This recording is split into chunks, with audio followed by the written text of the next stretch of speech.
ఉంటుంది.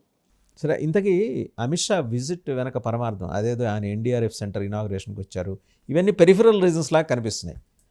అంతర్గతంగా కూటమిలో ఏదో జరుగుతోంది.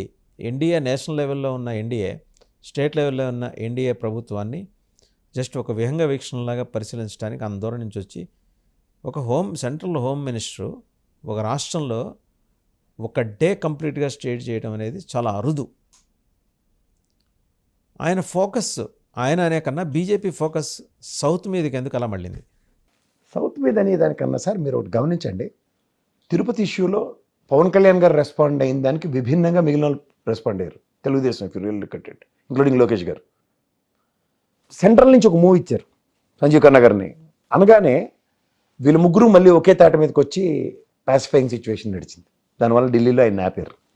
మీరు అన్నట్టు ఆయన వన్ డే విజిట్ పర్పస్ ఏంటంటే, say for instance Pawan Kalyan garu కనుక నిజంగా స్టబర్న్గా ఉన్నారనుకోండి, as far as Tirupati issue is concern, quite reluctant, ఇది చాలా తప్పు జరిగింది, ఇది వీళ్ళదే బాధ్యత అన్న నోటు కనుక ఈ నోట్ అంపుట్ వచ్చి ఉంటే, minister of home affairs and being a home minister things would have been something else.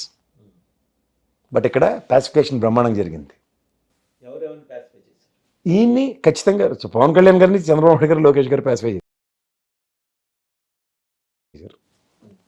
అంతవరకు అయితే గ్యారెంటీ. పాసిఫై చేసిన తర్వాత ఈయన మళ్ళీ గవర్నమెంట్ అదే మినిస్టర్ ఆఫ్ హోమ్ అఫైర్స్తో మాట్లాడుకొని ఆయన రాకని ఆపించుంటారంటారా?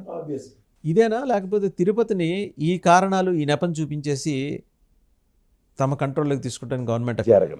జరగను. మీరు నేనే ఎన్నో డిబేట్లు చేసాం. సుప్రీంకోర్టు డైరెక్షన్లోనే ఈఓఏ అక్కడ నెట్ మీద కూర్చోడానికి సీన్ లేదు, బయటికి వెళ్ళమని చెప్తారు. చాలా క్లియర్గా సుబ్రహ్మణ్య స్వామి గారు వేసిన కేసులో చాలా క్లియర్గా ఈవో అనే ఆయన కస్టోడియన్ మాత్రమే, అంతే. వాళ్ళు ఏదైనా గొడవ అయితే అడ్రస్ చేయడం. ఈ నెయ్యి అమ్మకాలు ఇట్లో చెత్త చెదరాలు పెద్ద దాంట్లోనూ దూర్చి నేనున్నానని అలా సినిమాలో నాగార్జునలో తిరిగితే సుప్రీంకోర్టే ఒప్పుకోవట్లే. మన చేతకంతనం వల్ల ఈ ప్రభుత్వాల తరఫున వాళ్ళని ప్రతిష్ఠించుకొని నిత్య పూజలు అలాగే చేస్తున్నాం భగవంతుడికి బదులు. Their role is very limited and ఒళ్ళు దగ్గర పెట్టుకుని ఉండవలసిన దగ్గర సెంట్రల్ గవర్నమెంట్ రిప్రజెంటేటివ్ అనుకోవాలి. ఎందుకంటే ఐఏఎస్లు ఐపీఎస్లు bureaucrats are from respective place కాబట్టి వాళ్ళకే సీన్ లేనప్పుడు ఏ కంట్రిబ్యూషన్స్ వస్తారు. విభజిత ఆంధ్రప్రదేశ్లో 27% కాపుల జనాభా అండి. నేను మాట్లాడేది ఇప్పుడు 2014 తర్వాత ఆంధ్రప్రదేశ్కి లెక్క పెడుతున్నారు. అవి జాతీయ గణాంకాలు ఇప్పటికి లేవు. మనం ఇంకా 2011 లెక్కలే అండి నేను చెప్పేది. 27% అప్పుడైతే లేరు, నాకు తెలిసి 18-19 మధ్యలో ఉన్నారు. సరే, పోనీ అప్పటి నుంచి ఇప్పటిదాకా వీళ్ళు వేసుకున్న లెక్కలు 27%, 27 to 30 ఉంటారేమో, పెరుగుండొచ్చు, చెప్పలేము. ఒకే సామాజిక వర్గం అలా గణనీయంగా పెరిగిపోదు కదా, మిగిలిన సామాజిక వర్గాలు కూడా ప్రపోర్షనట్గా పెరిగే ఉంటాయి కదా. అవన్నీ 100 లోపలే ఉండాలి కదా. ఎంత పర్సంటేజ్లు మీరు ఇచ్చినా అవన్నీ 100 లోపలే ఉండాలి కదా. వీళ్ళే 30% ఉంటే మిగిలిన 70% ఉన్నారు. Drastic increase was there compare to last time 18-19% కన్నా. బట్ ఎంత అన్నది ఇప్పటికీ కన్ఫైన్ కాలేదు. సరే, పోనీ వాళ్ళది సింగిల్ లార్జెస్ట్ ఫోర్స్ అనుకుందాం కాపు సమాజం. అలా సింగిల్ లార్జెస్ట్. బీసీ కూడా, బీసీల్లో చాలా దాదాపు 104 కులాలు ఉన్నాయండి. సార్ ఒకటి మీరు ఇవాళ లెక్క పెడుతూ అది చెప్తారు కానీ మనం ఒక జనరల్ కేటగరైజేషన్స్ ఎట్లా ఉంటాయి, SC ST BC upper caste. ఈ కాపు సామాజిక వర్గం కూడా ఎక్కడుందో అందరికీ తెలుసు ఏ సామాజిక వర్గంలో ఉంది. సో వీటిలన్నిటిలోంచి ఆ మాటకు వస్తే కాపు అనగానే రాయలసీమలో రెడ్లు కూడా కాపులే. మీరు దాన్ని ఎలా ప్రామాణికం చేస్తాం అన్న దగ్గర నో లెట్ జాతీయ గణాంకాలు ఫస్ట్ రానివ్వండి, కులగణన జరగనివ్వండి, అప్పుడు సామాజిక వర్గంగా ఎవరికి ఎంత రిజర్వేషన్లు ఉంటుంది. దానికన్నా ఇప్పుడు ఈబీసీ కోటల్లో ఇచ్చి దాన్ని మళ్ళీ అగైన్ 5% కాపు సామాజిక వర్గం అని డిమాండ్ నేను పెద్దలు మళ్ళీ మొదలెట్టారు. సో గ్యారంటీగా అది ఈ స్టేట్ ఏ విధంగా డెసిషన్ తీసుకుంటుందో దాని మీద ఆధారపడి ఉంటుంది. లాస్ట్ టైం ఈ డెసిషన్కే కదా 151 వైఎస్ఆర్సీపీకి వచ్చింది. అమిత్ షా గారు ఇంతకీ వచ్చి ఆ రోజు రాత్రి ఈ డిప్యూటీ సీఎం రచ్చకి పులి స్టాప్ పెట్టారని అంటున్నారు. ఆయనకి అంత తీరుకుందా అండి? అది పూర్తిగా స్టేట్ అంతర్గత వ్యవహారం కదా సార్. నాకు తెలియకడుతా డిప్యూటీ ప్రధాని అద్వానీ గారు ఆయన ఉన్నప్పుడే ఏంటో మనకేది తెలుసు కదా, కన్ఫైన్ టు హోమ్ మినిస్ట్రీ అని. సూపర్ పవర్స్ ఏం లేదు, అంత తెలిసిన వాళ్ళు ఈ లేదా తపేల పేపర్లలో భోగని ఛానల్లో రాసుకున్నట్టు జగన్మోహన్ రెడ్డి గారికి ఎన్ని బిల్డింగ్లు ఉన్నాయన్న విషయం ఆయన మాట్లాడేటంటేనే ఇలాంటి విషయాలు ఆయన మాట్లాడా ఆలోచించుకొని మాట్లాడాలి. సింపుల్ ఈక్వేషన్ ఒకటి చెప్తా సార్ మీకు, అంటే వాళ్ళు తెలివి తక్కువతనానికి కూడా ఒక అర్థం ఉండాలి. ఆయన 16 నెలలు జైలుకి వెళ్ళక మునిపే యలంక ప్యాలెస్ ఉంది కదా. వైఎస్ఆర్సీపీ పార్టీ ఆవిర్భావమే లోటస్ పాండ్ కదా. మళ్ళీ ఎలక్షన్స్ 2019 ఎలక్షన్స్ ముందుకు ఆయన చెప్పింది ఏంటి, తాడేపల్లిలో ఇల్లు కట్టుకున్నాను ఇక్కడే ఉండి నేను ఉంటానని చెప్పిన తర్వాతే కదా ఎలక్షన్ అయింది. ఈ 3 బిల్డింగ్లు ఏమీ అంతర్భూభాగంలో కానీ లేకపోతే ఆకాశ మండలంలో కానీ ఆయన కట్టలే కదా. 2000లో ఈ హ్యాస్ పర్చేజ్ 2001 ప్రాంతంలో యలహంక ఆయన కొన్నారు. ఆ తర్వాత కన్స్ట్రక్షన్ చేసుకున్నారు.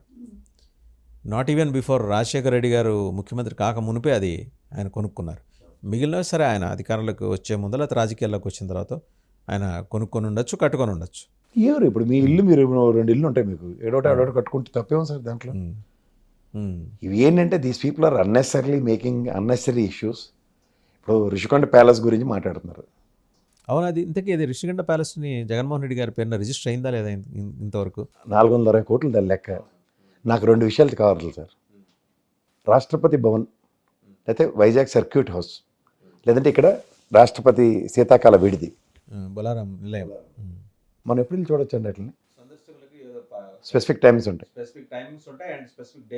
కదా. అది కూడా ఏంటి, లోపల వాళ్ళుండే నివాసం యోగ్యమైన ప్రాంతాలు చూపించరు మనకి. ఒక సమావేశ మందిరం, గెస్ట్ వచ్చేది, ముందు గార్డెన్స్, ఇవే కదా చూపిస్తారు. ఇలా తీసుకెళ్ళి రాష్ట్రపతి గారు ఇక్కడే పడుకుంటారట, ఇటుపక్క అయితే సెక్యూరిటీ ఎవరిని పెట్టం మేము, అటుపక్క నుంచి అలా వచ్చి ఇటుపక్క నుంచి ఇలా వచ్చి అన్నీ చూపిస్తారు ఎవరికైనా. 3వ పాయింట్ ఇక్కడ మీరు కదా, ఎందుకంటే సమైక్య ఉద్యమం టైంలో మా అద్దంకి దయాకరు రాష్ట్రపతి భవన్ ముట్టడిస్తామని చెప్పి పరిగెట్టుకుని వెళ్తే మాకు కొంతమంది యూనివర్సిటీ మిత్రులు ఆపారు. అన్న నువ్వు అక్కడికి వెళ్ళకూడదు అది అని, తిరుమలగిరి దాకా ఆయన చేసుకుని వెళ్ళి ఆపుకుని వెనక్కి తీసుకొచ్చాం. అప్పుడు తెలిసింది మాకు దాని యొక్క ఆవశ్యకత. రాష్ట్రపతి భవనాలు ఇలాంటివన్నీ ఏది పడితే అది మనం we have taken it as granted. అంటే నేను అంటుంది ఏంటంటే, ప్రభుత్వం ఒక పర్యాటక రంగానికి సంబంధించిన ఒక భవంతి కట్టింది అక్కడ అన్నది మొదటి కాన్సెప్ట్. అంటే ఇది విజయనగర్, గోదావరి, కావేరి, ఇవే 4-5 బ్లాకులు పెట్టారు. ఎందుకంటే రామారావు గారు ఎప్పుడో 1980-90 మధ్యలో కట్టింది ఏదైతే ఉందో అవన్నీ కూలి చచ్చిపోయే పరిస్థితి ఉంటే కొత్తవి కట్టారు పర్యాటక సంఘం. నాకు ఒక ఇన్ఫర్మేషన్ ఏంటంటే, ఈ ఒక బ్లాక్ని స్పెసిఫిక్గా గవర్నర్ కానీ ప్రెసిడెంట్ కానీ, లేదంటే ఇన్ కేసు మనకు హుదూద్ తిత్లీ తుఫాన్ లాంటివి ఏమైనా వస్తే చీఫ్ మినిస్టర్ గారు కూడా అక్కడి నుంచి పర్యవేక్షణ కోసం అన్న కాన్సెప్ట్లో దాన్ని మోడ్యులేట్ చేశారు. మిగిలినవి పర్యాటక శాఖని. అందుకని సెక్యూరిటీ రీజన్స్తో పైకి తీసుకెళ్ళలేదు అన్నది ఒకసారి నేను, ఎందుకంటే మీ ఛానల్లోనే నేను చాలా డిబేట్లు చేశాను.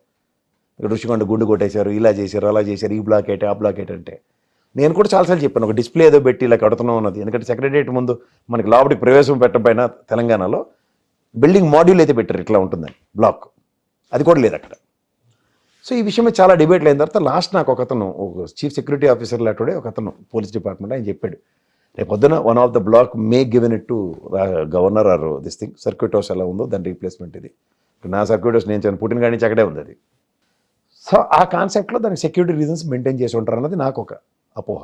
నిజం, what ever you name it as. But it doesn't mean that అది జగన్మోహన్ రెడ్డి గారి పేరు మీద రిజిస్టర్ అయింది, జగన్మోహన్ రెడ్డి గారి బంగ్లా అంటే చాలా తప్పు. అది వీళ్ళు అన్నారు కదా జగన్మోహన్ రెడ్డి గారి సొంతానికి కట్టించుకున్నారని. ఎవరు ఎలా కట్టించుకుంటారు సార్?